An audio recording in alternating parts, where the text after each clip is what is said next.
Welcome to my presentation on the importance of communication skills in the early years. How educators can help. What is communication? Communication, the development of knowledge and skills of individual children's ability to understand and use language. Communication is the act of giving and receiving information. Communication can be processed of both verbal and non-verbal.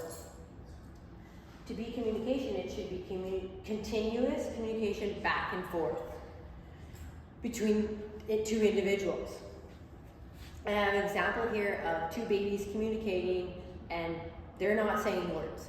And I just want you to notice there's a few different ways they communicate. I want to see if you can come up with more than one way they're communicating in this video. I'm just going to show a short little clip of it.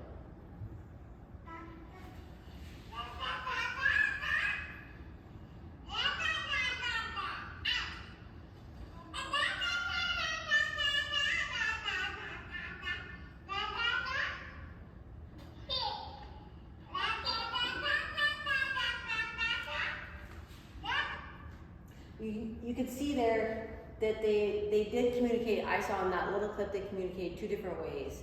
And can anybody say anything? Does anybody have any other ways that they communicate besides gibberish?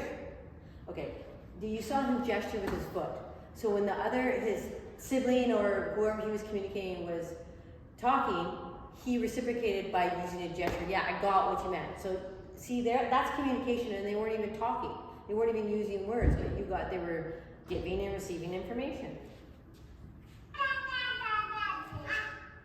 Right? Types of languages. That happens sometimes in technology. Types of communication.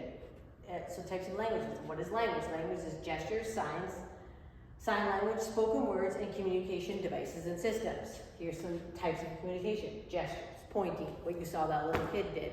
Might want to point towards what they want. They can do yes or no head shakes. That's a type of gesture. Sign language. What is one we see lots with educators when babies first come into the programs or childcare programs, they use like more or all done lots. So you might say to a baby, you want more? You might not even use the sign. You might have already taught the sign and they receive it back. So they're doing a type of two-way communications. You're saying, do you want more? They're communicating without talking, they're using the language, getting their point across. Yes, they want more. It doesn't have to be food, it could be more, whatever you're doing. Spoken words, obviously, just talking, yes, no, things like that.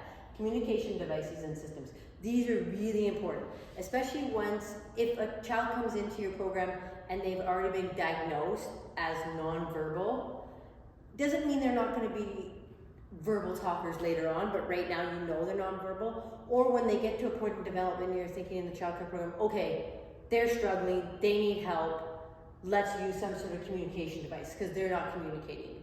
How do we help them? This is where these devices come in. And it could just be a picture exchange. It could be, what do you want? And they just have to point to this picture, or they have to bring you the picture. It could be a button on an iPad, anything to get their point across, and you're receiving it.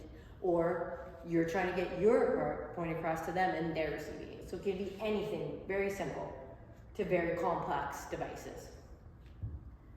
Why is communication so important in the early years? Communication is what separates us from animals. It really is. We must learn to communicate our wants and needs. The early years is where we learn about communication through relationships. Educators must help children learn a way they can communicate besides crying. When you're first a baby, you get things done, you survive by crying. You're hungry, they cry. You're wet, they cry. You're bored, they cry. That's how you do. But then when they get to the programs, you need to help develop that type of sophisticated communication where it's not just crying. It's some sort of different, like we said, the languages, the gestures, anything, the systems. Why should educators support early communication development? Promotes healthy relationships. Encourages early literacy, encourages self-help skills and self-esteem. How can educators help early learners develop their communication skills? Well, they can support emotion and social needs, promote problem solving and friendships with peers, play turn-taking games, encourage these games, come up with the games, be supportive, no, so-and-so's turn, not your turn yet, and they might say, my turn, or so-and-so's turn, the child might say. So you're giving them an experience, but you're giving them a social support in this experience as well. You need to support, like, so then that goes with like sharing is caring, lots of sayings, lots of talking, lots of prompts, lots of modeling. You might have your coworker say, oh, so-and-so's turn, and they might model their turn, and they can say, oh, now it's back to your turn, lots of modeling. You can encourage through experiences. So the more experiences you promote, the more languages, the more they can want to communicate. So the more knowledge they develop. Example, sing, play games, go on field trips, make things exciting, encourage your literacy, read with children, have story time, and make this really exciting. Make it fun. Don't just monotone talk like this. Make it, hey, let's go watch this video, and we're going to read this story at the same time. Let's make this exciting. You know, whatever it's going to be, like, whatever it's going to be about. And you can recreate these stories throughout art later on. Make it exciting, especially if you know the kids are excited about that thing. So they're excited to learn, then they're going to start using these skills. That's all I have.